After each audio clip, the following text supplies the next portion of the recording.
Good morning everyone. Sakshi, Sweety, Ruby, Aarushi. चलिए बच्चों, आगे स्टार्ट करते हैं। स्पीड के बारे में बात करते हैं बेटा। डिस्टेंस डिस्प्लेसमेंट हम पढ़ चुके थे। हेडिंग डालिए स्पीड।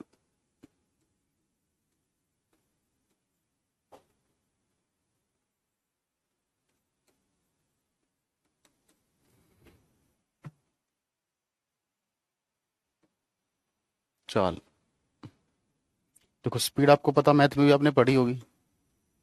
स्पीड क्या होती है बेटा? Speed is equal to distance upon time.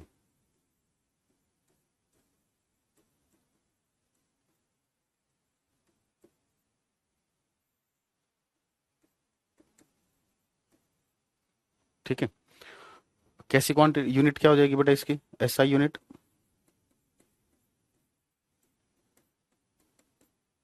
Metre per second. कैसी क्वांटिटी है? Scalar quantity. It is a scalar quantity.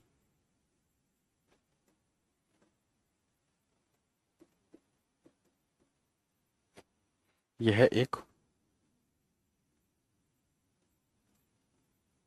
अदिश मात्रा है।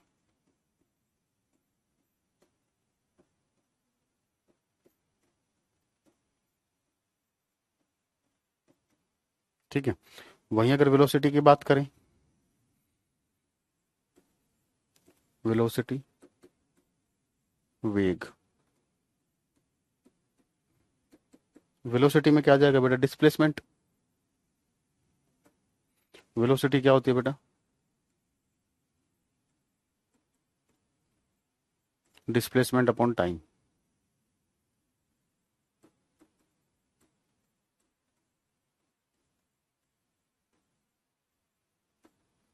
विस्थापन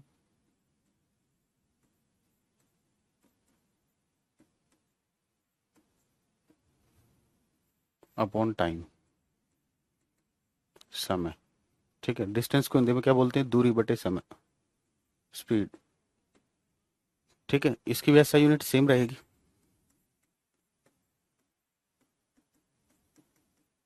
मीटर पर सेकंड। लेकिन फर्क क्या है बेटा? ये एक वेक्टर क्वांटिटी है, ये डायरेक्शन पर डिपेंड करती है। It is a vector quantity.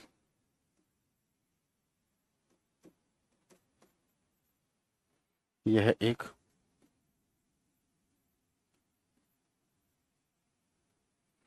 सदिश मात्रा है।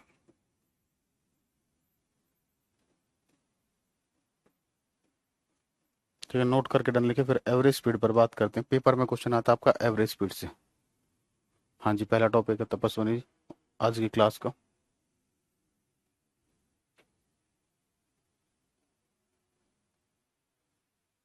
गुड मॉर्निंग बेटा। दीप्ति, अलका, तपस्विनी।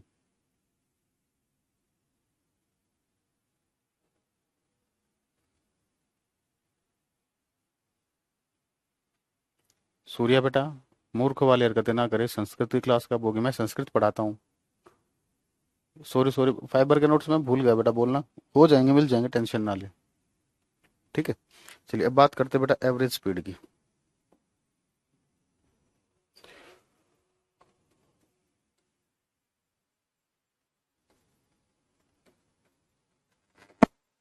एवरेज स्पीड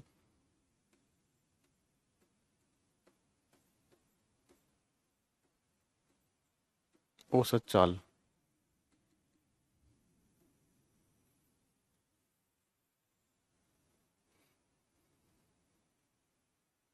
तो एवरेज स्पीड का फॉर्मूला होता है बेटा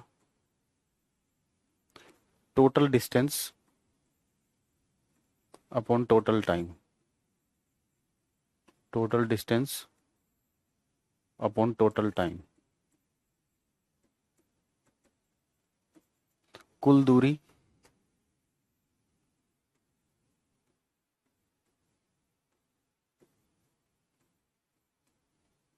कुल समय।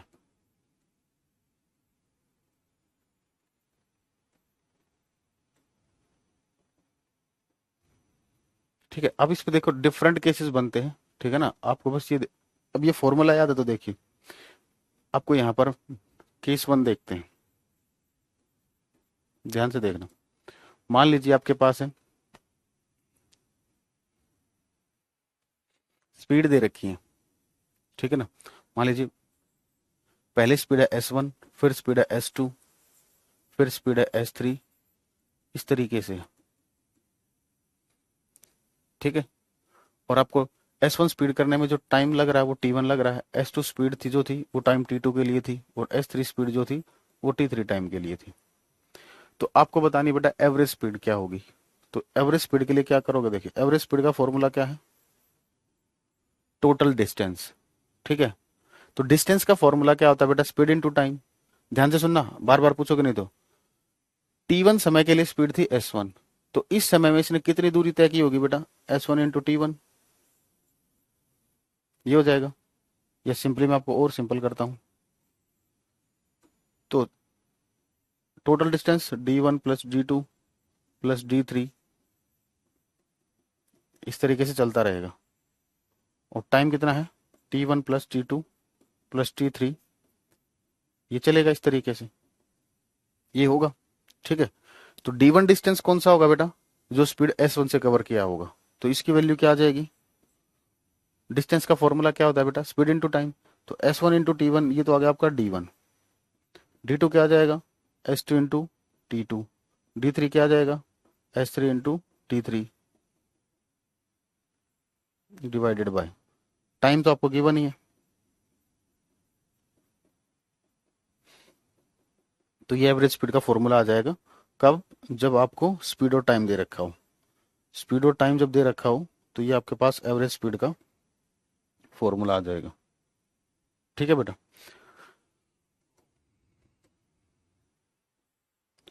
अब यहीं पर केस टू देखते हैं।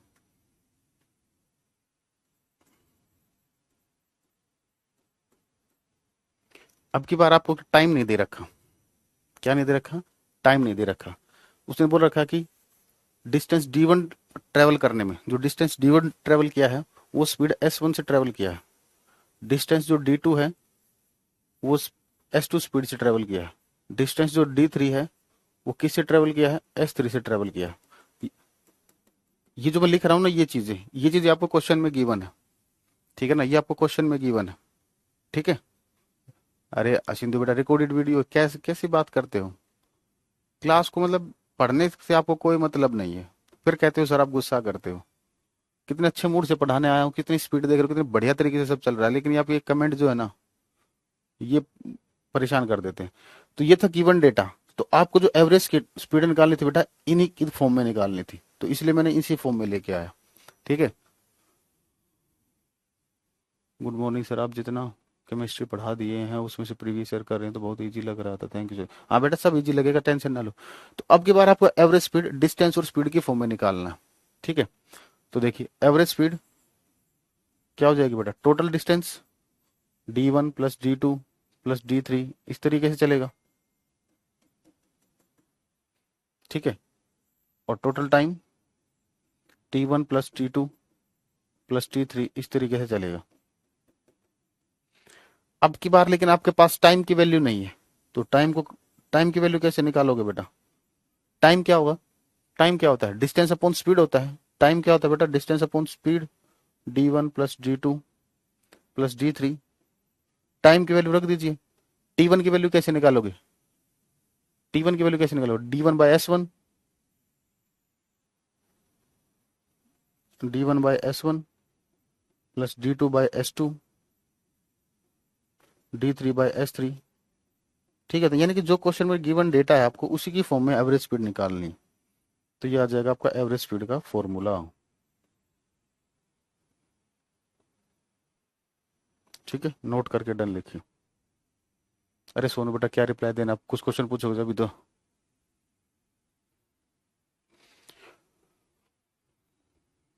ठीक है, तो ये एवरेज स्पीड के फॉर्मूले आ गए बेटा।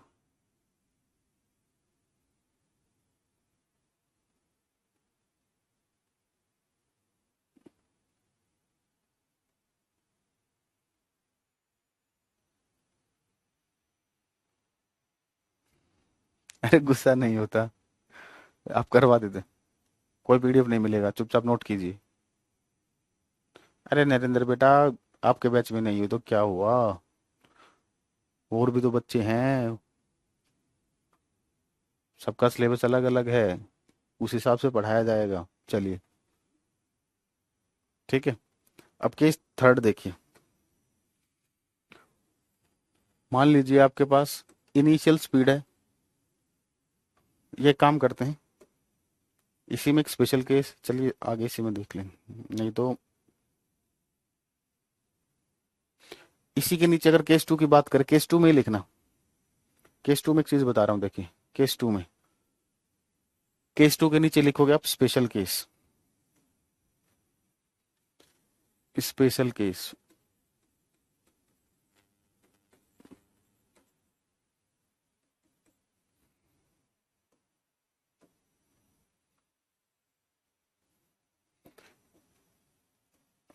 देखिए मान लीजिए if distance are equal, if distance are equal,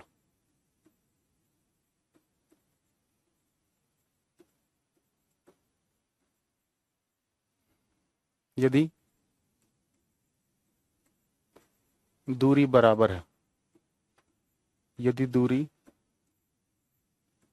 बराबर है,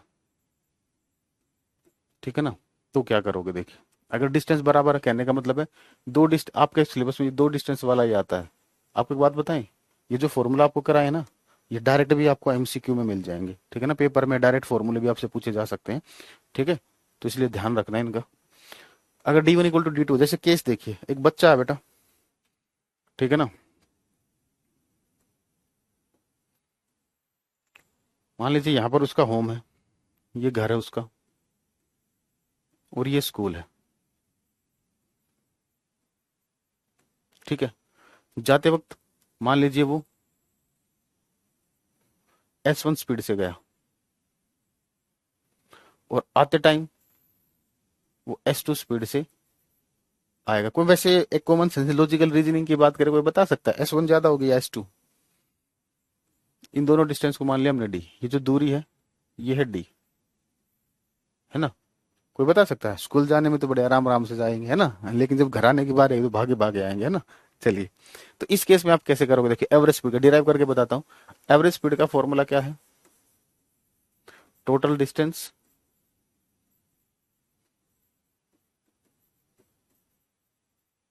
अपॉन टोटल टाइम, ये फॉर्मूला है। टोटल डिस्टेंस कितना है? टोटल डिस्टेंस कितना है बेटा? जाते वक्त भी डी, आते वक्त डी, तो टोटल डिस्टेंस ये हो गया, ठीक है। अब टाइम नहीं है आपके पास, अब टाइम नहीं है ना, लेकिन स्पीड है आपके पास, तो टाइम को स्पीड में कैसे कन्वर्ट करोगे? टाइम का फॉर्मूला क्या हो जाएगा? Distance upon speed.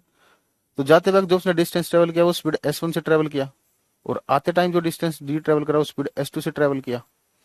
तो देखिए यहां से D D plus two D, और अगर आप यहां से डी कॉमन ले लेते हो तो ये क्या आ जाएगा, 1/S1 प्लस 1/S2।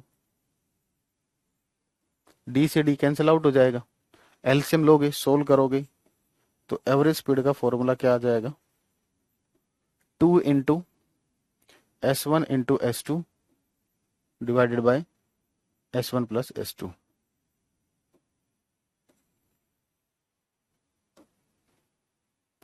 ठीक है। अब केस थर्ड, एक मिनट रुकना, अब देख लीजिए, फिर नोट कर लें, पहले देख लीजिए केस थर्ड देखिए। अब अगर मान लीजिए आपके पास इनिशियल स्पीड और फाइनल स्पीड है, और कुछ नहीं है, ठीक है, हालांकि इसके लिए इक्वेशन ऑफ मोशन ज्यादा बेटर रहता है। मान लीजिए क्वेश्चन में सिर्फ इतना ही है, देखिए इनिशियल स्पीड है उसकी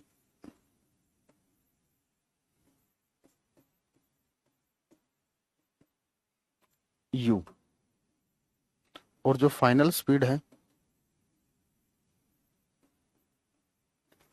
वो क्या है v, और कुछ नहीं गिवन है, ध्यान रखना, और कुछ भी गिवन नहीं है। एक्सेलरेशन जीरो है, एक्सेलरेशन के बारे में मैंने अभी पढ़ाया नहीं आपको, एक्सेलरेशन जीरो है, या आप इसको रहने दीजिए। तो इस केस में आपको एवरेज स्पीड निकालनी हो तो क्या करोगे, दोनों को जोड़कर 2 से भाग कर दोगे,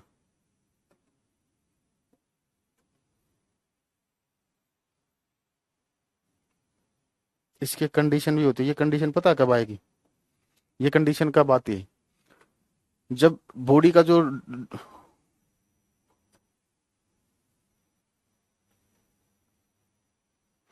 इसको थोड़ा सा और एक्सप्लेन करना चाहता हूँ मैं इस वाले फॉर्मूले को, एक बार आप इसको रुकिए, अभी वहां तक नोट कीजिए। देखिए ये फॉर्मूले का इसका मतलब क्या है, देखिए इसको समझिए। मान लीजिए कोई बॉडी पहले 5 मीटर पर सेकंड से चली, पहले उसकी 5 थी, फिर 10 हुई, फिर 15 हुई, और फिर 20 हुई। ये केस है। आप देखना ये जो गैप होगा ये सेम होना चाहिए। 5 से 10 जाने में गैप 5 का है, 10 से 15 जाने में भी गैप 5 का है। ये स्पीड की वैल्यूज है। 15 से 20 जाने में भी समय कितने का है? 5 का है। तो कभी भी अगर स्पीड में जो अंतर है, अगर वो कभी स्पीड में जो अंतर है अगर वो कांस्टेंट आ रहा है, तो इस केस में हम ये फॉर्मूला लगाते हैं। तो एवरेज स्पीड क्या हो जाएगी? मैंने क्या बताया, इनिशियल कितनी है 5, फाइनल कितनी है 20/2, 25/2,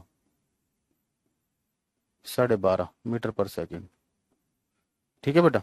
तो ये कब लगाना है ये वाला फॉर्मूला? या तो डायरेक्ट आपको ये दे रखा हो, ठीक है, हाँ यूनिफॉर्म मोशन हो, सिंपल सी बात है यूनिफॉर्म मोशन, या तो ये डेटा दे रखा हो आपको। नहीं तो अगर डिफरेंस बहुत सारी स्पीड दे रखी हो, अगर उनमें अंतर सेम हो, ठीक है ना, अगर उन स्पीड्स के बीच का जो अंतर है अगर वो सेम है, हाँ चेंज इन स्पीड कांस्टेंट होनी चाहिए, लिख लीजिए चाहे इसके ब्रैकेट में, change in speed delta S constant होना चाहिए, ये मतलब है। ठीक है ना, डेल्टा एस अपनी लैंग्वेज में लिख लेना, चेंज इन स्पीड। आदि सोर से समझा दीजिए क्या होती है मंदकिनी बेटा। कल क्या पढ़े थे आप? कल पढ़ाया तो था ये। ठीक है, तो नोट करके डन लिखिए जल्दी, फिर मैं आपको क्वेश्चन कराऊंगा। इसमें समझाऊं क्या? समझा दे और लिखवा दे और क्या करे बेटा कुछ हम, आप और क्या समझते हो आप?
हिंदी में टर्म्स के नेम बेटा, वाह, क्या करोगे आप जिंदगी में, इसमें भी आपको दिक्कत हो रही है। स्पीड चाला भी बताया तो था।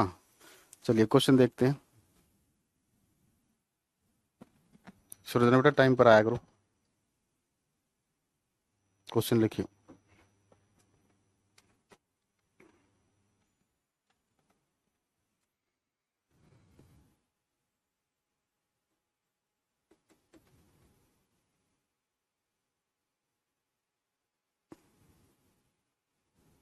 थोड़ा सा इसकी लैंग्वेज को सिंपल करें,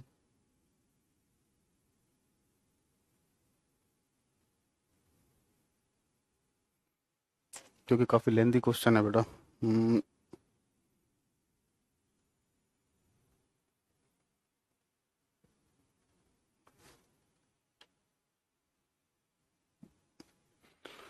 देखो, while going to picnic, while going to picnic,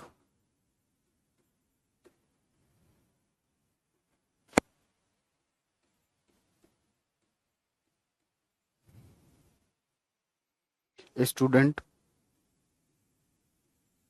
a student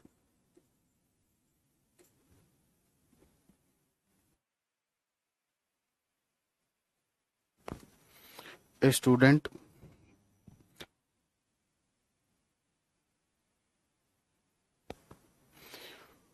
a student noted the a student noted the reading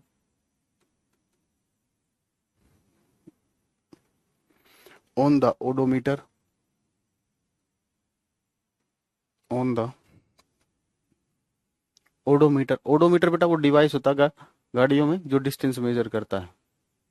odometer on the bus on the bus after every 10 minute. Hindi में लिखवाऊंगा, थोड़ा patience रखना। Till the end of the journey, till the end of the journey.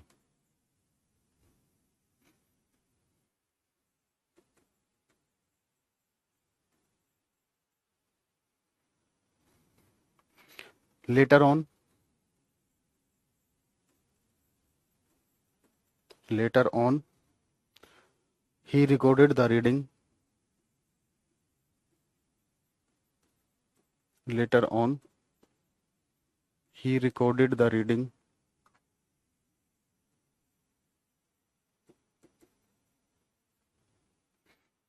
he recorded the reading in a table, in a table shows below।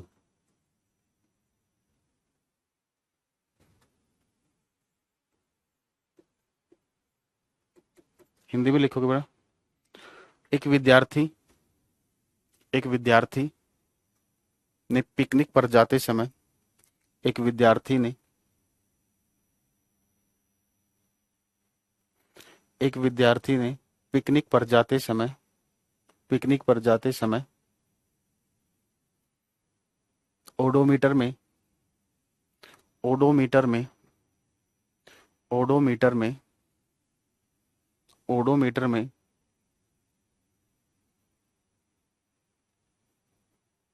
प्रत्येक 10 minute में, odometer में प्रत्येक 10 minute में, प्रत्येक 10 minute में रीडिंग्स, रीडिंग्स को note किया, readings को ज्ञात किया, लिख दीजिए रीडिंग्स को ज्ञात किया, जो कि नीचे दी गई है, जो कि नीचे दी गई है, जो कि नीचे दी गई है।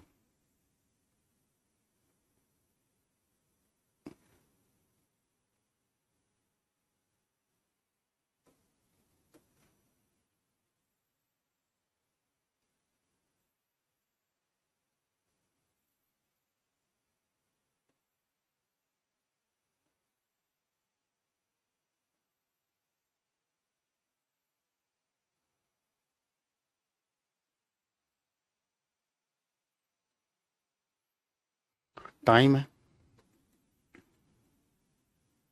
AM, ओडोमीटर रीडिंग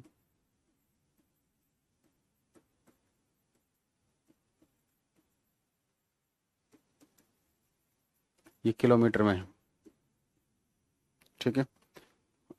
8 बजे, फिर 8:10 पर, फिर 8:20 पर, 8:30 पर, 8:40 पर, 8:50 पर, इसके बाद 8:60 पर मूर्ख को 9 बजे, ठीक है। रीडिंग हो जाएंगी 78, 752, 78, 758, 78, 768, 78 780 78791 78800 78806। लिखोगे आगे, the average speed the average speed the average speed of the bus the average speed of the bus in entire journey in the entire journey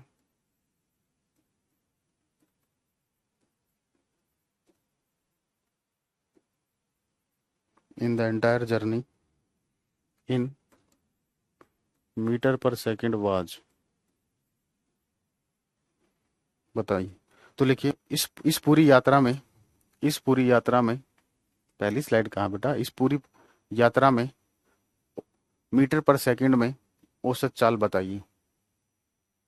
देखते हैं बेटा क्या आंसर आता है। इस पूरी यात्रा में मीटर पर सेकंड में औसत चाल बताइए। इस पूरी यात्रा में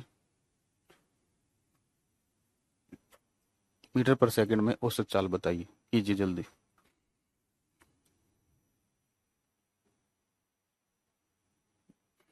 बेटा इससे पहले एक स्लाइड हुई है, दो। नहीं बेटा, एक स्लाइड, ये दूसरी स्लाइड, ये तीसरी स्लाइड, ये चौथी स्लाइड। ठीक है बेटा, आंसर मैच हो रहा, बहुत बढ़िया बेटा, प्रार्थना वैशाली, बहुत बढ़िया।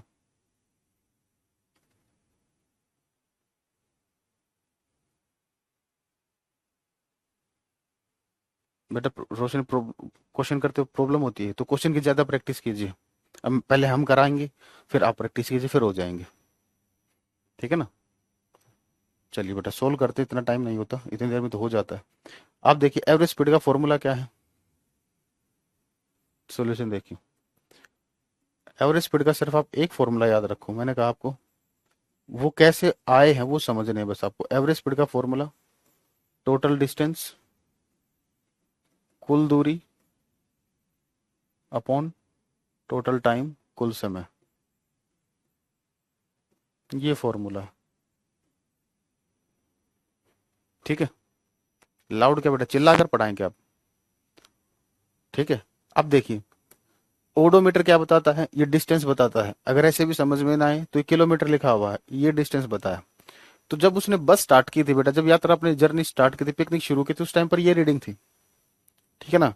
और जब वो घर आया, उसकी यात्रा पूरी हुई तो ये रीडिंग मिली। तो यानी कि उसने जो डिस्टेंस ट्रेवल किया होगा, कितना किया होगा, इसमें से अगर हम इसको माइनस कर दें, यही तो होगा उसका टोटल डिस्टेंस। 78806 माइनस 78752, ये होगा उसका डिस्टेंस। समय कितना लिया उसने, 1 घंटा, यानी कि मिनट कितनी हुई, 60। ठीक है, 1 घंटा ही लिख लेते हैं, मैं आपको डायरेक्ट कन्वर्टिंग फैक्टर बना।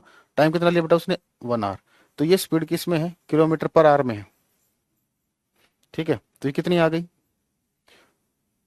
4 5 54 आ गई। 54 किलोमीटर पर आवर आ गई। अब 1 किलोमीटर पर आवर में कितने मीटर पर सेकंड होते हैं, ये रिलेशन होता है बेटा। 1 kilometre per hour equal to होता है 5/18 मीटर पर सेकंड, ये रिलेशन होता है। ठीक है।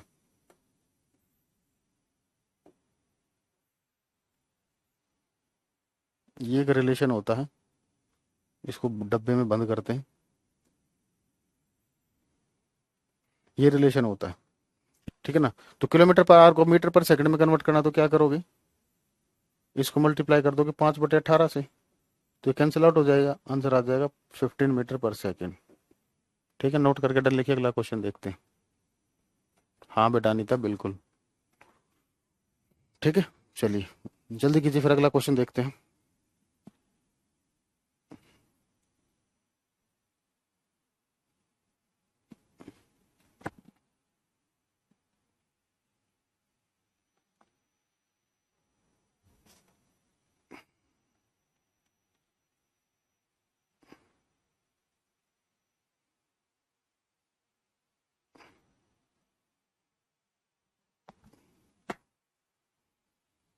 चलिए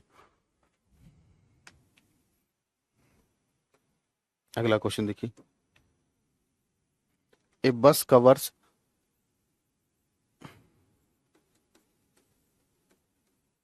ए बस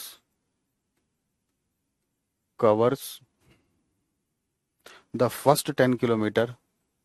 ए बस covers the first 10 kilometre of its journey of its journey of its journey at an average speed of at an average speed of a bus covers the first 10 kilometer of its journey at an average speed of दिख रहा है आपको यहाँ at an average speed of 40 kilometer per hour and the remaining and the remaining and the remaining 45 kilometer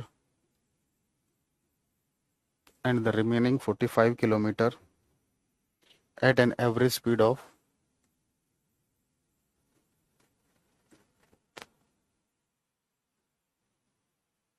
at an average speed of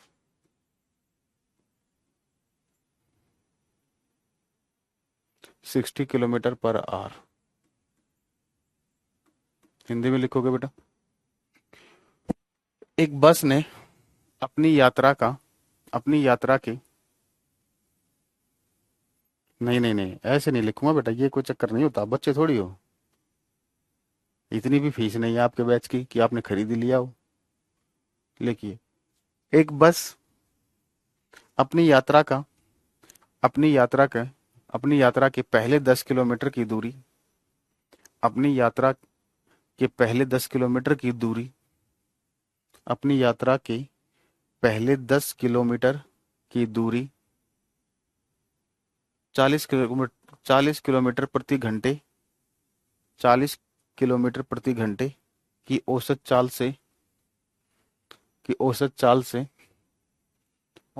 से तय करता है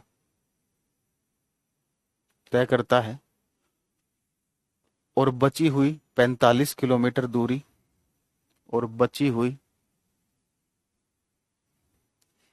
45 kilometre की औसत दूरी और बची हुई 45 किलोमीटर दूरी की दूरी 60 किलोमीटर प्रति घंटे की औसत चाल से तय करता है और बची हुई 45 किलोमीटर की दूरी 60 किलोमीटर प्रति घंटे की औसत चाल से तय करता है।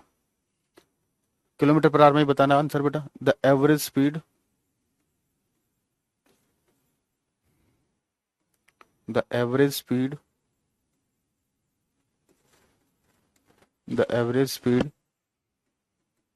इन किलोमीटर पर आवर इज। तो घंटे किलोमीटर प्रति घंटे में औसत चाल कितनी होगी। तो किलोमीटर प्रति घंटे में औसत चाल कितनी होगी, देखते क्वेश्चन और कराना था, कहाँ गया क्वेश्चन, नहीं मिल रहा।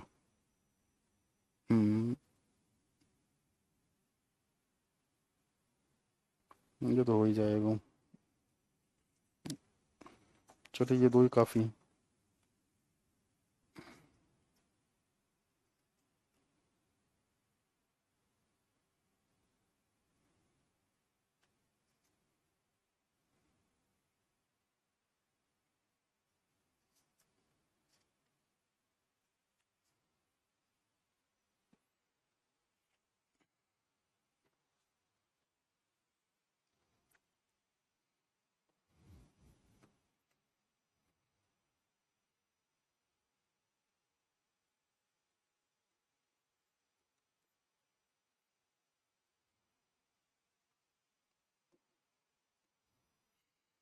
सोल्व करें। फॉर्मूला लगाइए, बस एक ही फॉर्मूला है एवरेज स्पीड का, टोटल डिस्टेंस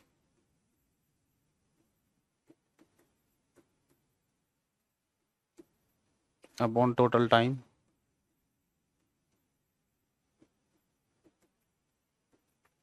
टोटल डिस्टेंस कितना हो गया बेटा? पहले 10 किलोमीटर था, उसके बाद 45 किलोमीटर। अब देखिए, अब टाइम को स्पीड में कन्वर्ट करना है, टाइम को स्पीड में करना है, तो क्या फॉर्मूला लगाओगे बेटा? Distance upon speed. तो डिस्टेंस है 10 और स्पीड कितनी थी? 40। फिर डिस्टेंस हुआ 45 तो स्पीड हुई 60। ठीक है, ये कैंसिल आउट, ये 3, ये 4, 55। नीचे एक आ जाएगा बेटा, 4/4, तो ये कितनी आ जाएगी? 55 किलोमीटर प्रति घंटा। ठीक है, आवाज नहीं आ रही तो कान साफ कीजिए बेटा, आवाज नहीं आ रही तो जूही। ठीक है, चलिए अब बात करते हैं बेटा यूनिफॉर्म स्पीड की। ठीक है ना, यूनिफॉर्म स्पीड, हेडिंग डालिए यूनिफॉर्म स्पीड।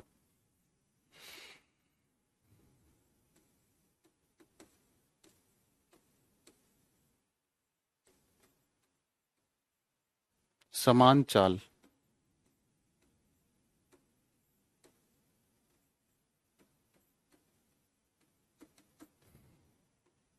तो यूनिफॉर्म स्पीड का मतलब क्या होता है? देखिए,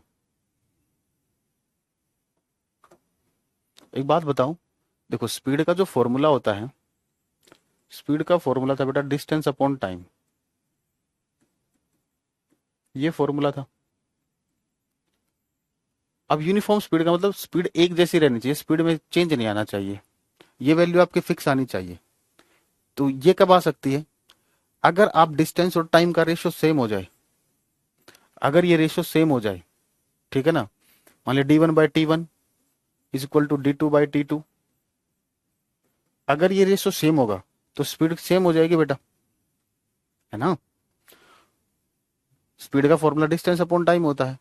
तो मान लीजिए आपने t1 लिया 5 सेकेंड, t2 लिया 10 सेकेंड, d1 लिया फॉर एग्जाम्पल 10 किलोमीटर या 10 मीटर, तो d2 कितना लेना पड़ेगा? 20। देख रहे हो, मतलब समय भी चेंज हो रहा है और डिस्टेंस भी चेंज हो रहा है। ठीक है, तो स्पीड यूनिफॉर्म कब आएगी? जब ये रेशियो सेम होगा। तो यानी कि आप कह सकते हो, अगर ये टाइम इंटरवल कितना है? 5 का था, पहले क्या था? 5 सेकंड के लिए डिस्टेंस था, अगला डिस्टेंस कितना है? 10 सेकंड में से 5 सेकंड तो पुराने हैं। ये टोटल ये बात हो रही है, ये पहले 5 सेकंड थे, अगले 10 सेकंड में उसने कितना डिस्टेंस ट्रेवल किया बेटा? 20। ठीक है, तो आप ऐसा बोल सकते हो, पहले यहां से देखिए, ये टाइम है 5 और ये डिस्टेंस है 10। अब मैं इसको, और अगर मैं इसको एक काम करते हैं, इसको 5 ही ले लेते हैं। अगर मैं इस टाइम को 5 ही रखता हूं, टाइम बराबर कर दिया हमने, टाइम बराबर कर दिया, तो डिस्टेंस क्या आ जाएगा? डिस्टेंस भी बराबर आना चाहिए, तभी तो यूनिफॉर्म स्पीड होगी,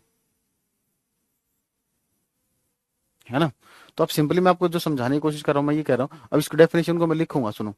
अगर कोई बॉडी इक्वल टाइम में, टाइम बराबर है, कैसा डिस्टेंस ट्रेवल कर रही है? इक्वल डिस्टेंस ट्रेवल कर रही है। तो अगर कोई बॉडी इक्वल टाइम में इक्वल डिस्टेंस कवर करेगी, तो उसकी स्पीड क्या रहेगी? हमेशा यूनिफॉर्म रहेगी। ठीक है, और अगर एक भी चीज आप चेंज कर दो, ठीक है ना, मान लीजिए टाइम है 5 और डिस्टेंस कर दिया यहाँ पर 20, तो इक्वल टाइम में अनइक्वल डिस्टेंस कवर करेगी, तो क्या हो जाएगी? Non uniform speed. ठीक है, चलिए इस कहानी को लिखते हैं। इफ ए बॉडी, ऐसे लिख लीजिए, when a body, when a body covers, when a body covers equal distance, when a body covers equal distance in equal interval of time, when a body covers equal distance When a body covers equal distance in equal interval of time,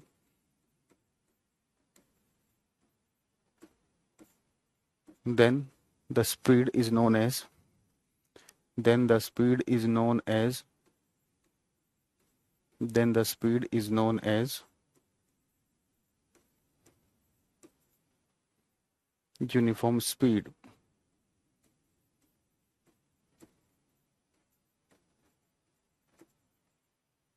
ठीक है, लिखोगे।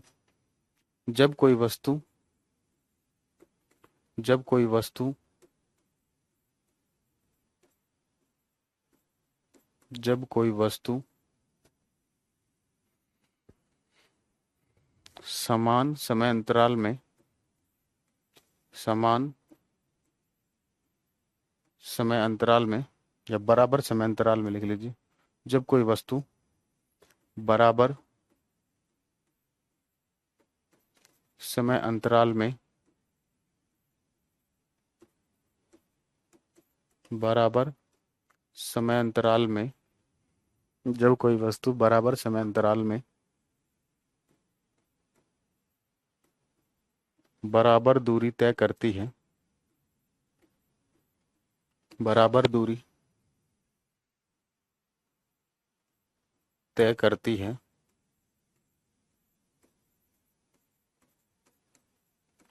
तो इसे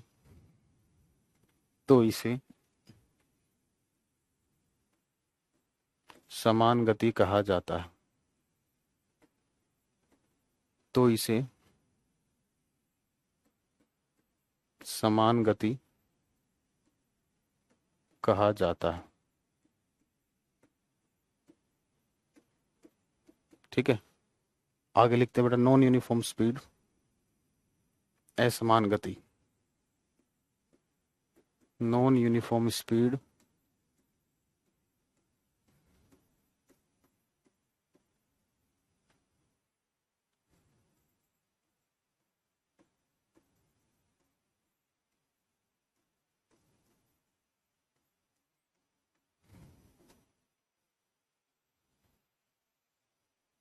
तो लिखोगे, when a body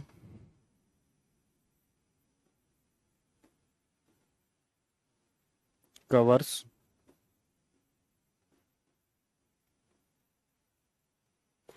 unequal distance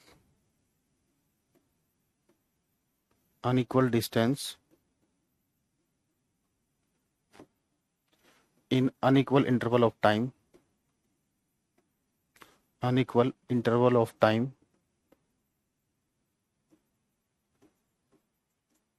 when a body covers unequal distance in unequal interval of time, then it is known as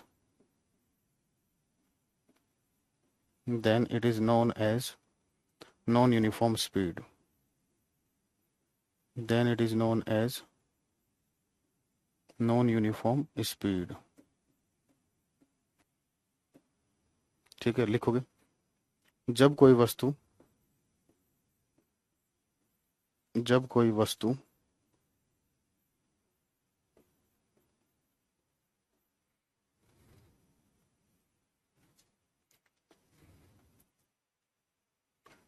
असमान समय अंतराल में असमान समय अंतराल में असमान समय अंतराल में असमान दूरी तय करती है असमान दूरी तय करती है तो इसे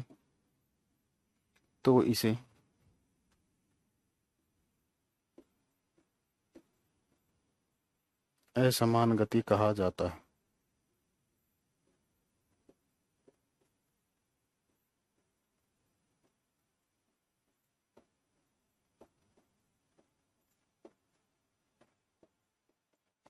ठीक है, नोट करके डन लिखिए, क्वेश्चन करा देता हूँ बेटा। अलग कैसे भी कर सकते हो, देखो अनइक्वल डिस्टेंस है, अनइक्वल इंटरवल ऑफ टाइम है, या इक्वल करना तो इक्वल कर लीजिए, ऐसे लिख लीजिए, बात तो उससे कोई फर्क नहीं पड़ने वाला। डेफिनेशन कई तरीके से डिफाइन कर सकते हैं, आपको इक्वल करना तो इक्वल कर लीजिए।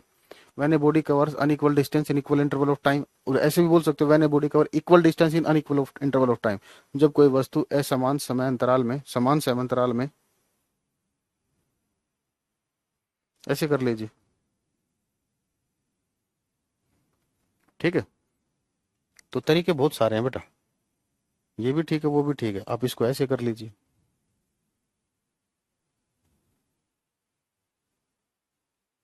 ठीक है ना। हाँ जी, टाइम इक्वल भी हो सकता है, अनइक्वल भी हो सकता है, कोई नहीं, आप ऐसे लिख लीजिए, आप खुश रहने चाहिए। ठीक है, चलिए। वैसे देखता हूँ ये क्वेश्चन कराने लायक तो नहीं है।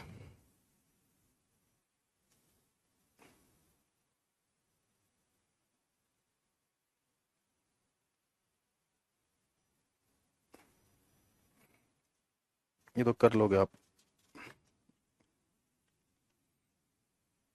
मैं वैसे बता देता हूँ।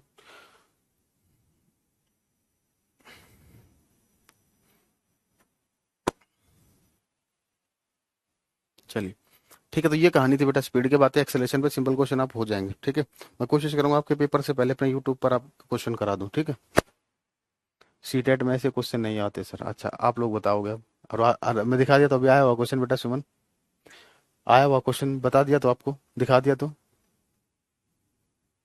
आवाज रिपीट बेटा आपको आ रही होगी, बेटा आपकी तरफ से इशू है। चलिए हेडिंग डालिए, एक्सेलरेशन त्वरण, एक्सेलरेशन त्वरण।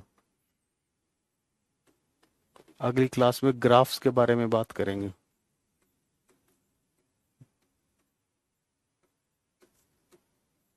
त्वरण,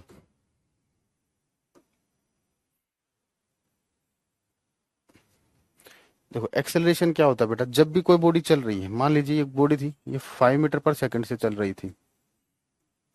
ठीक है, थोड़ी देर बाद इसने अपनी स्पीड बढ़ा के 15 मीटर पर सेकंड कर ली, फिर 20 कर ली।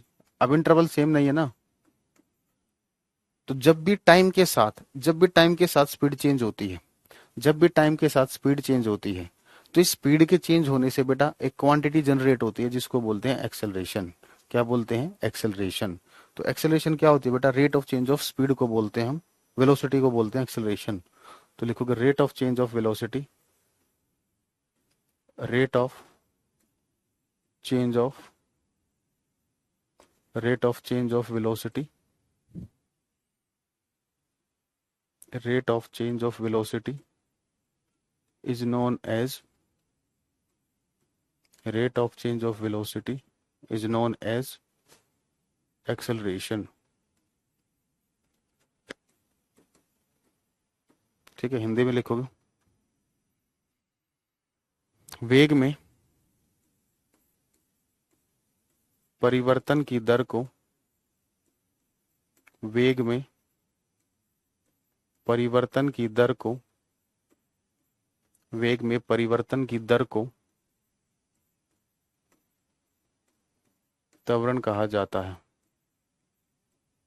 वेग में परिवर्तन की दर को त्वरण कहा जाता है। वेग में परिवर्तन की दर को त्वरण कहा जाता है। मान लीजिए इनिशियल वेलोसिटी है बेटा, देखिए इनिशियल वेलोसिटी आपको दे रखी है, प्राथमिक वेग या शुरुआती वेग,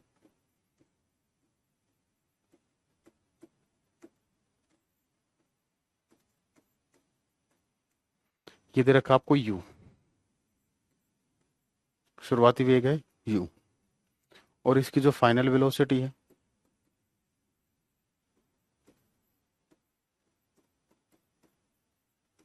अंतिम वेग, वो है v।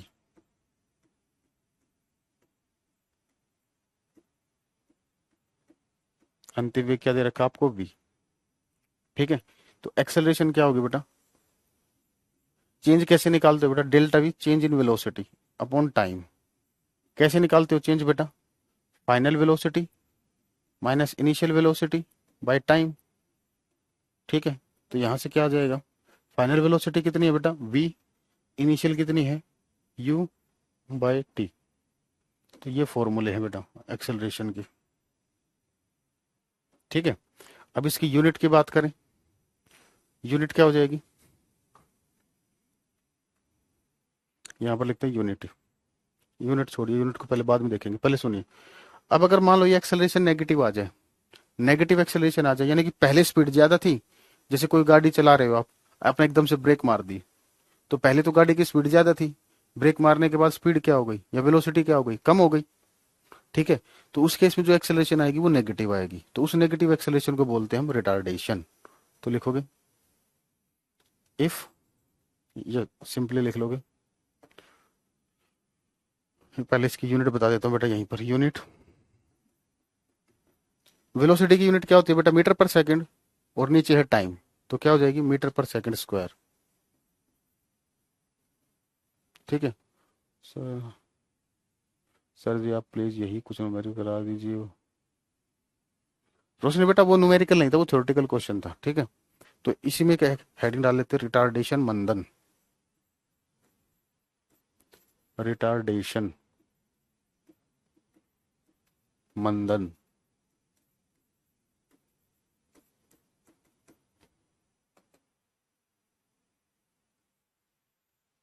तो लिखो कि negative acceleration is known as, negative acceleration is known as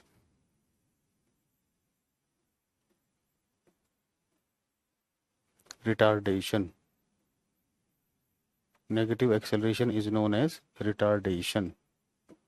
ठीक है, ऋणात्मक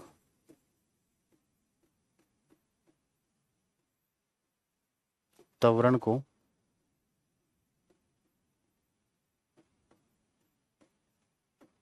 मंदन कहा जाता है।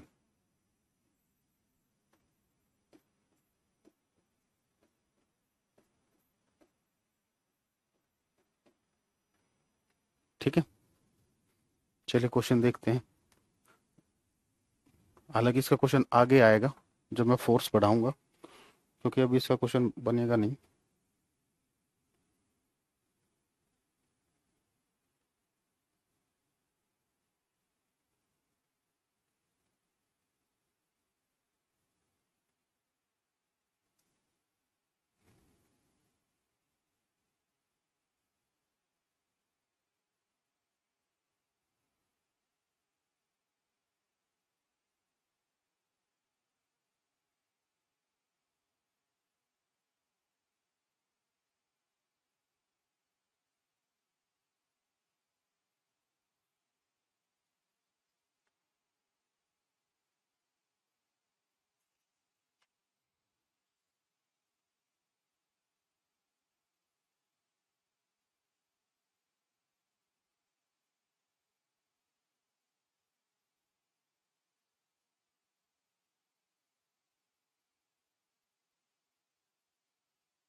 हाँ टुडे इज फ्राइडे। क्या ये चेक कर रहे हो कि क्लास लाइव है या नहीं, या रिकॉर्डिंग चल रही है। बहुत बढ़िया। एक्सेलरेशन का फॉर्मूला होता है बेटा, फाइनल वेलोसिटी लिखा तो हुआ है सब कुछ, final velocity minus initial velocity upon time. ठीक है,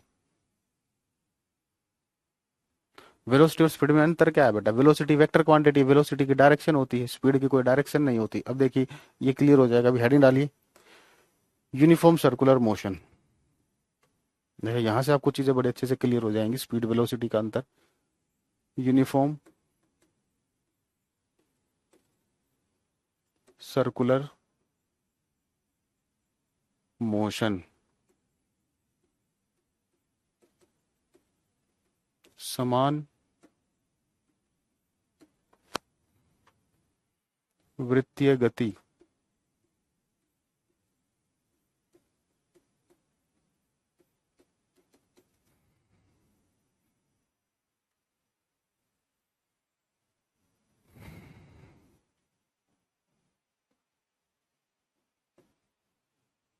देखिए मान लिया आपने एक सर्कल लिया, अब वो क्या है देखो, आपने क्या किया, एक रस्सी का टुकड़ा लिया बेटा, एक रस्सी के टुकड़े पर पत्थर बांध के उसको घुमा रहे हो, पत्थर के टुकड़े को, बचपन में किया होगा। एक्सेलरेशन वेक्टर क्वांटिटी है बेटा, लिख लीजिए, ये वेक्टर क्वांटिटी है।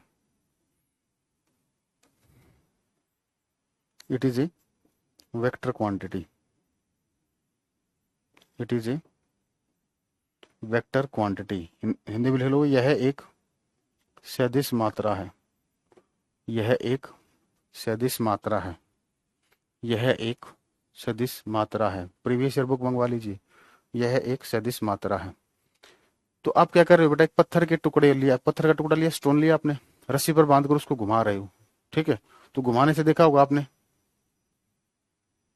एक क्वेश्चन था सर, केमिस्ट्री भी आप ही पढ़ाओगे कि नहीं? अगर आपकी इच्छा है बेटा, अगर आपको मेरा पढ़ाया हुआ अच्छा लगता है तो बोल दीजिए, मैं पढ़ा दूंगा, नहीं तो कोई और पढ़ा देगा, कोई दिक्कत नहीं है। ठीक है, पहले आप लोग बताइए, आप लोग बिल्कुल ईमानदारी से बताना, मुझसे पढ़ना चाहते हो या नहीं। नहीं रोहित बेटा, क्वेश्चन तो प्रैक्टिस करोगे, ठीक है। हाँ जी प्राची बेटा, आप ईमानदारी से बता दिए, कोई दिक्कत नहीं है। ऑनलाइन का यही तो फायदा है कि आप अपनी बात ईमानदारी से रख सकते हो, क्योंकि जानते तो है नहीं, ठीक है ना, क्या फर्क पड़ता। प्रैक्टिस बेटा, डेजी प्रैक्टिस, ठीक है। तो एक पत्थर के टुकड़े को आप रस्सी पर बांध कर घुमा रहे हो, ठीक है। तो ये 4 पॉइंट ले लिए मैंने, A point, B point, C point, D point, ठीक है। अब मान लीजिए जो पत्थर का टुकड़ा है, ठीक है।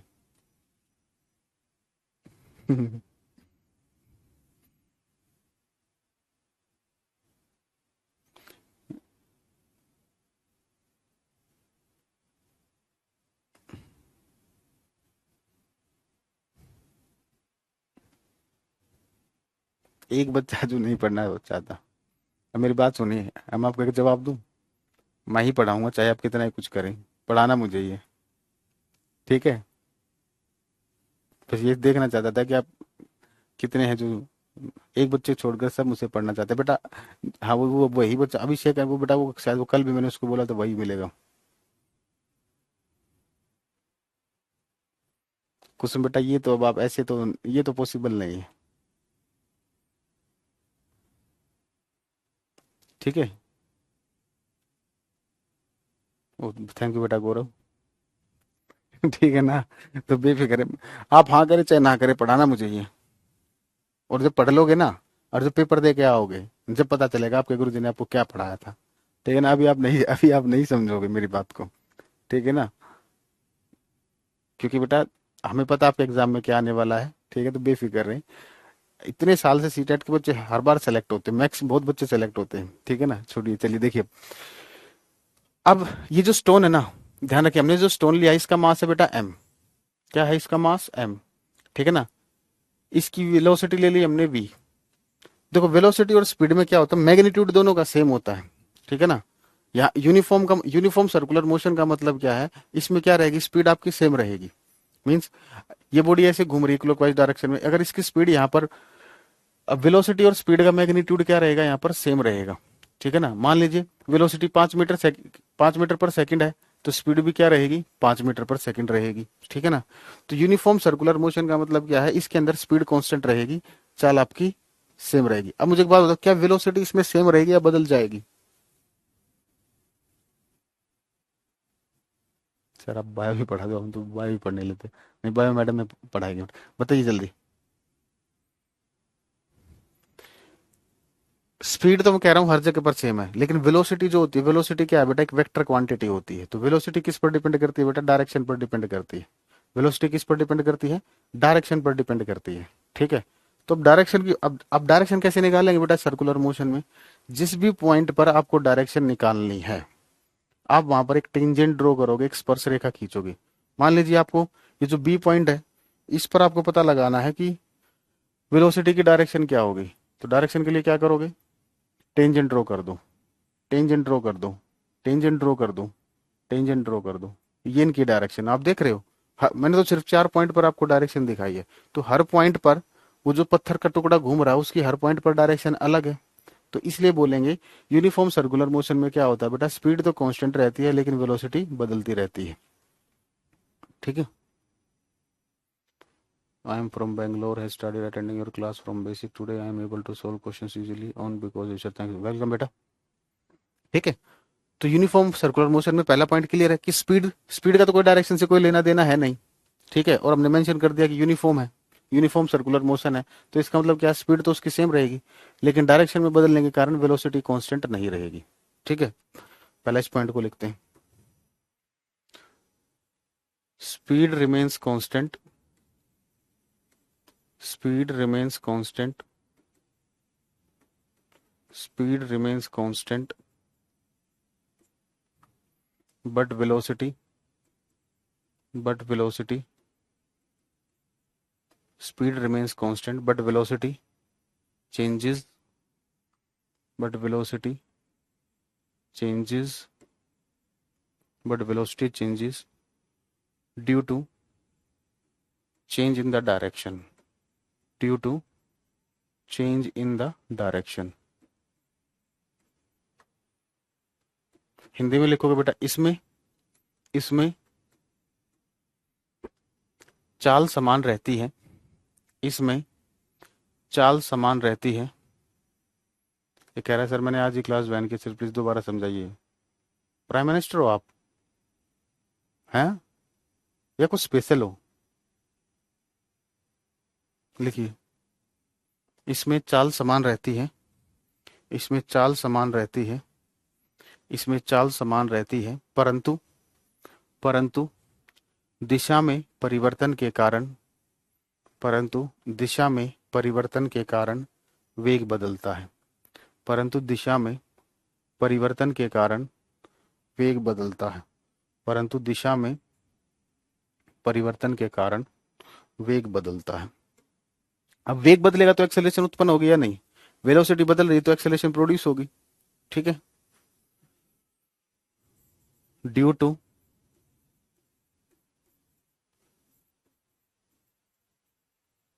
change in velocity, due to change in velocity acceleration is produced, due to change in velocity acceleration is produced, due to change in velocity acceleration is produced, and this acceleration is known as centripetal acceleration, and this acceleration is known as, and this acceleration is known as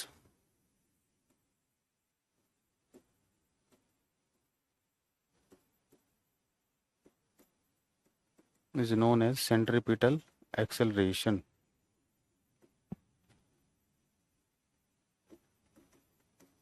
ठीक है, हिंदी में लिखोगे, वेग में परिवर्तन के कारण, वेग में, हाँ, mode of velocity is called speed, बिल्कुल। वेग में परिवर्तन के कारण, वेग में परिवर्तन के कारण त्वरण उत्पन्न होता है, वेग में परिवर्तन के कारण त्वरण उत्पन्न होता है, जिसे अपकेंद्रीय त्वरण कहा जाता है, जिसे अपकेंद्रीय त्वरण कहा जाता है। ठीक है, तो ये जो एक्सेलरेशन होती है इसका फॉर्मूला होता है बेटा v²/r।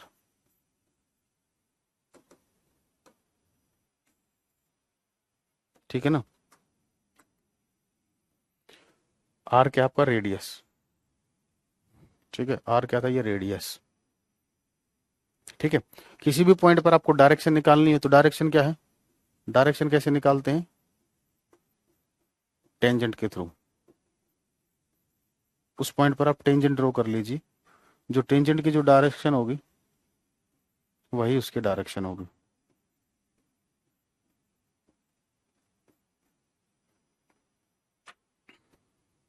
ठीक है, चलिए बेटा नोट कीजिए, फिर हम इक्वेशन ऑफ मोशन की बात करते हैं, इक्वेशन ऑफ मोशन पढ़ेंगे। ठीक है ना, उसके बाद ग्राफ पर आएंगे। थैंक यू बेटा प्रियंका।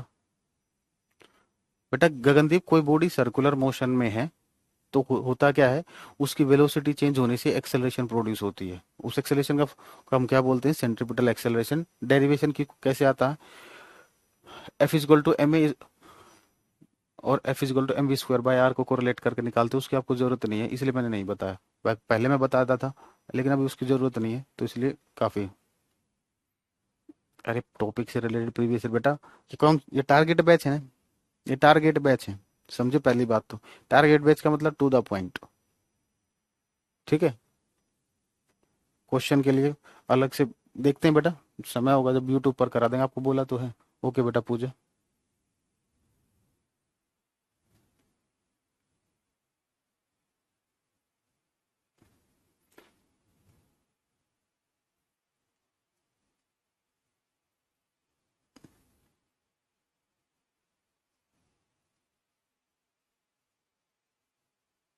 हाँ बेटा साक्षी बिल्कुल, मैं किसी बुक से नहीं पढ़ा था, ठीक है। वो क्वेश्चन आपके प्रीवियस ईयर क्वेश्चन थे, वो क्वेश्चन कराने के लिए प्रीवियस ईयर बुक करते हैं, ठीक है। अब हेडिंग डालिए, इक्वेशन ऑफ मोशन, या मोशन के बारे में पढ़ें पहले। पहले इक्वेशन ऑफ मोशन देख लेते हैं, ताकि ग्राफ वगैरह आपको अच्छे से ड्रॉ करने में सिखा सकूं। इक्वेशन ऑफ मोशन, देखिए ग्राफ ड्रॉ करने सिखाऊंगा मैं आपको इससे।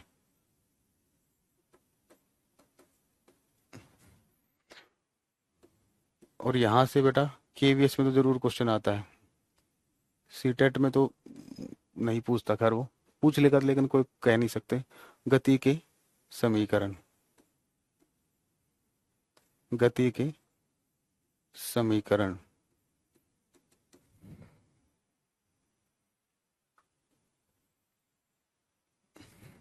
तो हमारे पास तीन इक्वेशन ऑफ मोशन है, वैसे तो चार है, लेकिन वो हायर लेवल 11th क्लास में आती है, आपको तीन की जरूरत होती है। तो हमारे पास जो पहली इक्वेशन ऑफ मोशन है बेटा, ये हो सकती है v equal to u plus a t, ये पहली इक्वेशन ऑफ मोशन है। दूसरी है s is equal to u t plus half a t square. और जो तीसरी है वो है आपकी v square minus u square बराबर है 2as। ठीक है, ये तीन इक्वेशन आपको याद ध्यान रखनी है, ठीक है। इनसे मैं आपको ग्राफ ड्रॉ करने भी सिखाऊंगा, ठीक है ना। जो आप ग्राफ क्रैम करते हो, ठीक है ना, वो मैं आपको ड्रॉ करने सिखाऊंगा लॉजिकली। बेटा डायरेक्शन टेंजेंट, टेंजेंट ड्रॉ करनी नहीं आती, क्या किया जीवन में आपने? उस पॉइंट पर एक सीधी रेखा खींच दी है। टेंजेंट कैसे ड्रॉ किया मैंने? जैसे मुझे इस पॉइंट पर टेंजेंट ड्रॉ करना है, तो ये मोशन इस तरफ जा रहा है ना, तो इस तरफ तीर का निशान कर देना, सीधी रेखा खींच दो इस पर एक, उस पॉइंट पर एक सीधी रेखा खींच दो, वो टेंजेंट है जो सर्कल को एक पॉइंट पर टच करेगी। चलिए, अब यहाँ पर ये जो u है, ये आपकी इनिशियल वेलोसिटी, शुरुआती वेग, इनिशियल वेलोसिटी, शुरुआती वेग,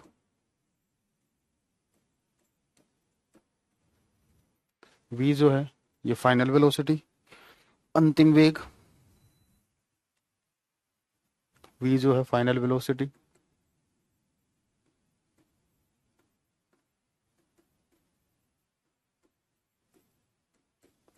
अंतिम वेग,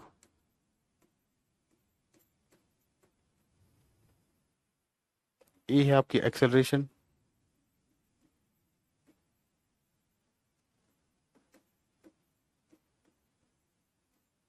त्वरण,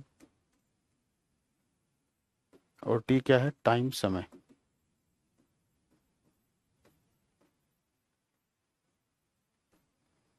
ठीक है,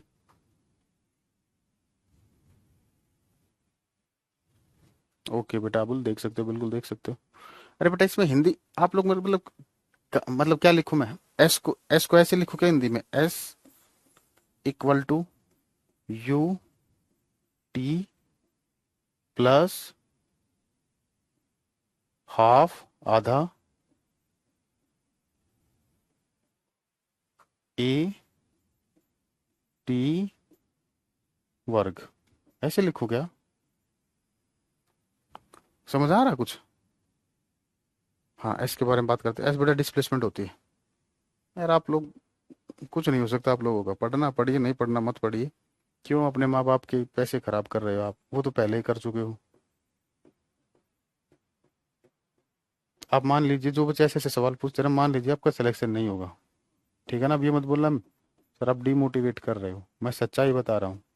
जब आप लोगों के सामने आपकी सच्चाई आती है ना, तो वो लोग आपको अच्छे नहीं लगते, लेकिन मैं कहीं बगैर मानता नहीं हूँ,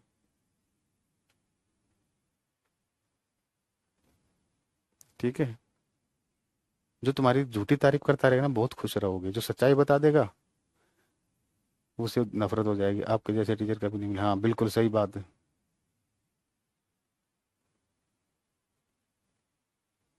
हाँ ये देखो, ये एक बिजनेस माइंडेड पर्सन का गंदी, आपके पढ़ने के बाद बच्चों को ट्यूशन पढ़ाना में बिल्कुल सही बात है। देखो मैं एक बात कहता हूँ, अगर आप अच्छे से मेहनत करोगे ना, अच्छे से मेहनत करोगे, सिलेक्शन नहीं हो चलो कोई बात नहीं है, कुछ जरूरी थोड़ी होता है यार, सरकारी नौकरी सबको थोड़ी मिलती है। और कौन सा नौकरी ही जीवन है। अगर सभी सरकारी नौकरी के पीछे भागेंगे तो हम क्या करते फिर। हालांकि मैं तो सरकारी नौकरी पे हूँ, ठीक है। अरे ठीक है बेटा। तो अब क्या कहें। हाँ तो मैं ये कह रहा था, अगर अच्छे से मेहनत करोगे तो देखो, ये कोई जरूरी नहीं होता कोई बच्चा इंटेलिजेंट होता है तो उसका जॉब का एग्जाम निकले, कोई जरूरी होता है बेटा, लक भी होता है। उस दिन उसका लक खराब था, उसका दिमाग ढंग से काम नहीं कर पाया, नहीं निकला, कोई बात नहीं। लेकिन अगर आप पढ़ाई अच्छे से करोगे ना, तो जीवन में टीचर जरूर बन जाओगे, ठीक है ना। लेकिन फिलहाल आप टीचर बनने पर फोकस ना करें, मतलब टीचर बनना है मतलब प्राइवेट टीचर नहीं, फिलहाल आप गवर्नमेंट टीचर बनने पर फोकस करें। मोमेंटम पढ़ाऊंगा बेटा, कनिका मोमेंटम है आपके सिलेबस में, एंगुलर मोमेंटम नहीं है। मोमेंटम बिल्कुल पढ़ाऊंगा, सिलेक्शन तो होगा बहुत बढ़िया, होना भी चाहिए, ठीक है। चलिए, अब एक चीज अब एक चीज देखिए, कल ही स्टार्ट करें इस पर क्वेश्चन। एक क्वेश्चन कराता हूँ, एक मिनट रुकिए, एक क्वेश्चन कराता हूँ ताकि आपको लगा नहीं आ जाए।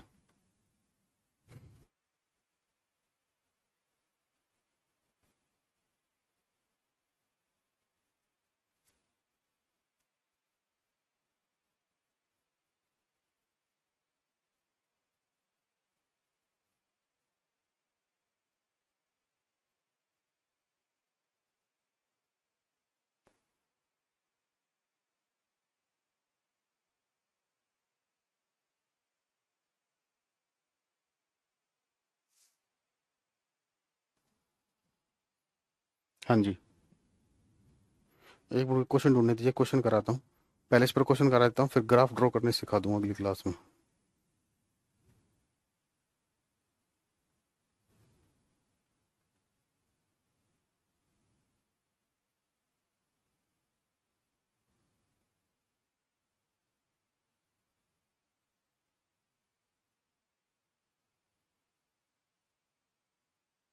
चलिए देखिए, एक क्वेश्चन लिखिए बेटा, ताकि इनको अप्लाई कैसे करना देखिए।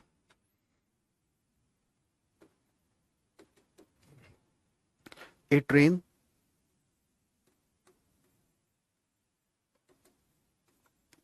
A train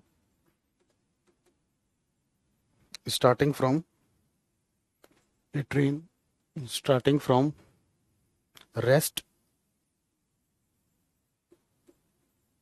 attains a velocity of attains a velocity of 72 kilometer per hour in 5 minutes, in 5 minutes, in 5 minutes। लिखोगे हिंदी में। एक रेलगाड़ी ने एक रेलगाड़ी ने एक रेलगाड़ी ने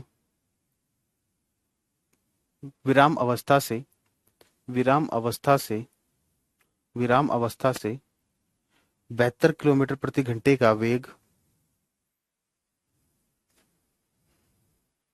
विराम अवस्था से 72 किलोमीटर प्रति घंटे का वेग 5 मिनट में 5 मिनट में पा लिया, 5 मिनट में पा लिया।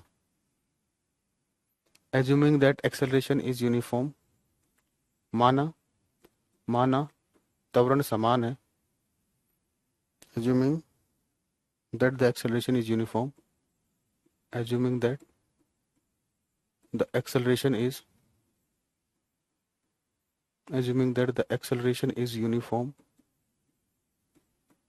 assuming that the acceleration is uniform, माना त्वरण समान है, माना त्वरण समान है, तो निम्नलिखित चीजें ज्ञात कीजिए। माना त्वरण समान है तो निम्नलिखित चीजें ज्ञात कीजिए। फर्स्ट, एक्सेलरेशन, त्वरण। फर्स्ट है बेटा एक्सेलरेशन, त्वरण। Second, the distance travelled by the train, the distance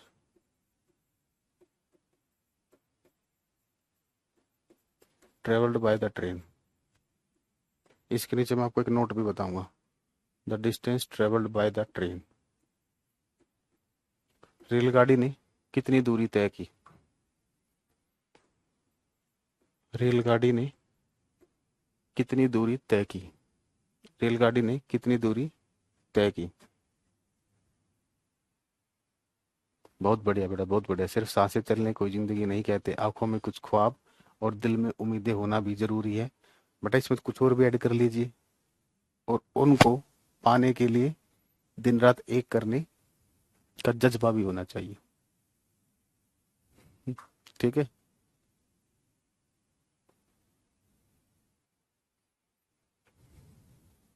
ठीक है, 5 मिनट पहले छोड़ देंगे। ये क्वेश्चन कराएंगे, इस क्वेश्चन के बाद छोड़ देंगे बस। अब एक बात बताओ, डिस्टेंस और डिस्प्लेसमेंट कभी सेम हो सकते हैं? एक बात बताओ, कभी डिस्टेंस और डिस्प्लेसमेंट कभी सेम हो सकते हैं? बिल्कुल हो सकते हैं। अगर कोई बॉडी स्ट्रेट लाइन में चल रही है, अगर कोई बॉडी स्ट्रेट लाइन में चल रही है तो डिस्टेंस और डिस्प्लेसमेंट दोनों क्या होंगे बेटा, हमेशा सेम होंगे। तो इस क्वेश्चन में उसने डिस्टेंस पूछा है, हम इक्वेशन ऑफ मोशन से सोल्व करेंगे, इसको दिखाएंगे। तो इक्वेशन ऑफ मोशन में एस क्या था, डिस्प्लेसमेंट, और यहाँ उसने पूछ लिया डिस्टेंस। लेकिन रेलगाड़ी तो बेटा स्ट्रेट लाइन में चलती है, ऐसा थोड़ी घूमती है, स्ट्रेट लाइन में चलती है, इसलिए रेलगाड़ी के केस में डिस्टेंस और डिस्प्लेसमेंट सेम होंगे। ठीक है, मेरा यूट्यूब चैनल ही नहीं पता बेटा, वाह भाई वाह। स्टिंदर सर क्लासेस,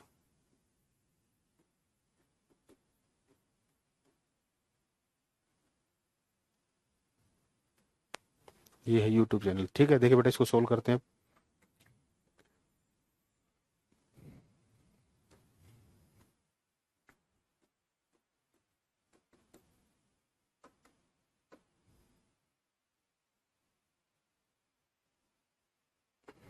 देखो, सबसे पहले बेटा जो गिवन होता है वो लिख लीजिए। जब भी रेस्ट आए ना, तो रेस्ट आए तो समझ जाना इनिशियल वेलोसिटी उसकी जीरो होती है। जब भी कभी रेस्ट लिखा होगा तो मतलब इनिशियल वेलोसिटी क्या होती है, जीरो होती है। ठीक है, मुश्किल समय हमें मजबूत बनाने कुछ पाने की आस तो रख, कुछ तो अरमान रख जो आज से कोई कर। बहुत बढ़िया बेटा, आपका कमेंट आगे नीचे चला गया, बाकी लाइन बहुत बढ़िया थी। चलिए, अब उसने फाइनल वेलोसिटी कितनी हो गई उसकी, 72 किलोमीटर प्रति घंटा। तो इसको मीटर पर सेकंड में बदलिए पहले, तो क्या करोगे, 1 किलोमीटर प्रति घंटे का होगा। अब की बार देखो, मीटर पर सेकंड में कन्वर्ट करने के लिए क्या करते हैं, 5/18, ये कैंसिल आउट, तो आ गई 20 मीटर पर सेकंड। इतना दे रखा आपको, और समय कितना दे रखा है, 5 मिनट। तो सेकंड में बदलिए इस समय को, तो 5 × 60, 300 सेकंड। ठीक है, अब देखिए ये गिवन है आपको, अब आपको एक्सेलरेशन निकालनी है। अब देखो आपको देखना है बेटा, ये आपकी प्रैक्टिस पर डिपेंड करेगा, आप इसमें से कौन सी इक्वेशन यूज करना चाहते हो। तो देखिए, अगर हम बात करें, हमारे पास फाइनल वेलोसिटी भी है, इनिशियल भी है, टाइम भी है, तो पहली इक्वेशन से एक्सेलरेशन आ जाएगी। ठीक है, तो पहले हम यूज करेंगे v minus v is equal to u plus a t. V कितना है, 20, इनिशियल था 0, एक्सेलरेशन हमें निकालनी है, टाइम कितना है, 300 सेकेंड। तो यहाँ से एक्सेलरेशन कितनी आ जाएगी बेटा, 20/300, यानी कि 1/15 मीटर पर सेकंड स्क्वायर। ठीक है, अब डिस्टेंस निकालना है। डिस्टेंस के लिए तो आपको या तो ये यूज करो या ये यूज करो। मैं आपको एक सलाह दूंगा, हमेशा जब भी आपको u0 हो तो मैं ये सलाह दूंगा, ये वाली इक्वेशन यूज करो, ये ज्यादा बेटर है, ये जल्दी आंसर देगी। ठीक है, तो ये टोटली आप पर डिपेंड करता है कैसे निकालोगे। तो दूसरे पार्ट के लिए आपको क्या चाहिए था, डिस्टेंस चाहिए था, तो ये हमने निकाल दिया।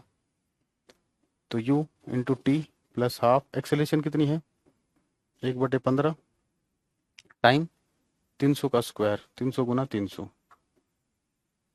ये 15 दूनी 30, ये 10, तो कितना आया बेटा?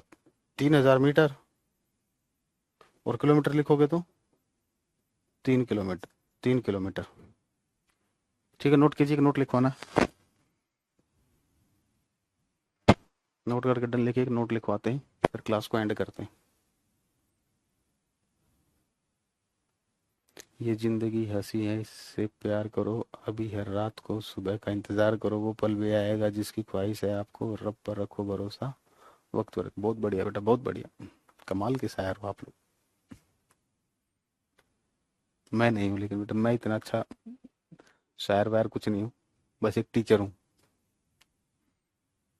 टेलीग्राम का लिंक बेटा वीडियोस, यूट्यूब पर जो वीडियोज हैं उसी में मिल जाएगा आपको, लिंक में डिस्क्रिप्शन ओपन करना, साइंस बाय तेंदर सर के नाम से मिल जाएगा। ठीक है, नोट कर चुके, डन लिखिए बेटा, एक नोट लिखवाना।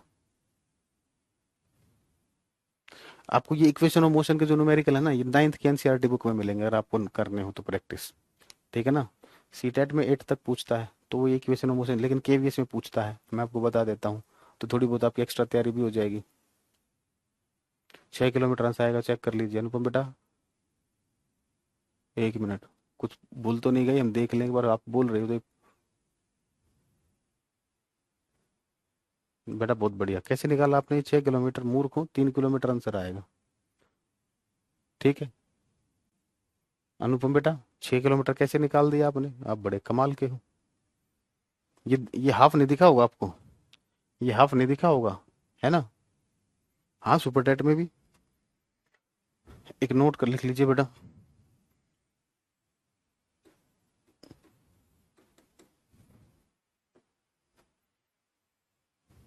फॉर स्ट्रेट लाइन मोशन,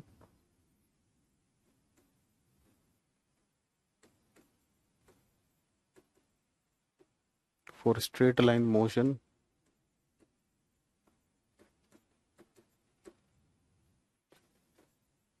सीधी रेखा में गति के लिए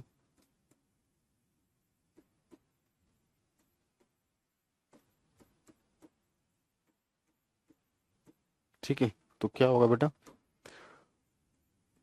सीधी रेखा में गति के लिए क्या होगा? Distance is equal to displacement.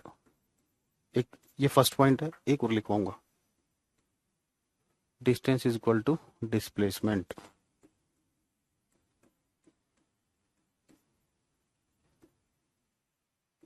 ठीक है, दूरी बराबर है विस्थापन।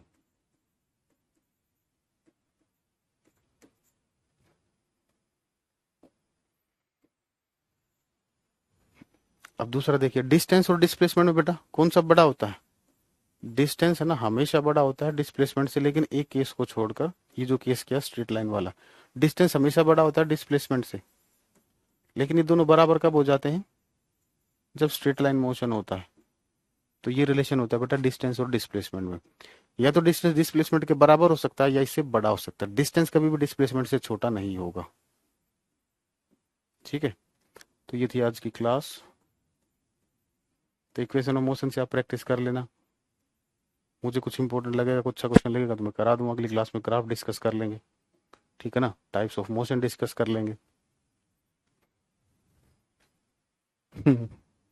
ओके बेटा, रोकिया, चलिए बेटा, ठीक है, तो क्लास को एंड करें। केवीएस में तो बेटा 10 तक की करनी पड़ेगी आपको। हालांकि उसने मेंशन किया बेटा, बड़े इजी इजी क्वेश्चन पूछता है केवीएस में, वैसे क्वेश्चन बड़े इजी इजी पूछता है केवीएस वाले। सर्कुलर मोशन तो जो मैंने कराया वो तो सब करना ही है बेटा। ठीक है, चलिए बेटा, आज के लिए इतना ही, फिर मिलते हैं कल। ठीक है, 1500 है आंसर। अरे बेटा आप लोग चेक कीजिए, आप लोग क्या चेक करना, 1500 आंसर में, चलो आप बोल रहे हो तो मैं एक बार चेक कर ही लेता हूँ, कहीं मुझसे कोई गलती ना हो जाए और आप सारा दिन परेशान रहे। बिल्कुल मेरे आंसर बिल्कुल ठीक है बेटा, बिल्कुल ठीक है। आप अपने कैलकुलेशन पर दोबारा ध्यान दें, आपके कहने पर मैंने चेक भी कर लिया। चलिए, ओके बच्चों, thank you, bye bye, take care.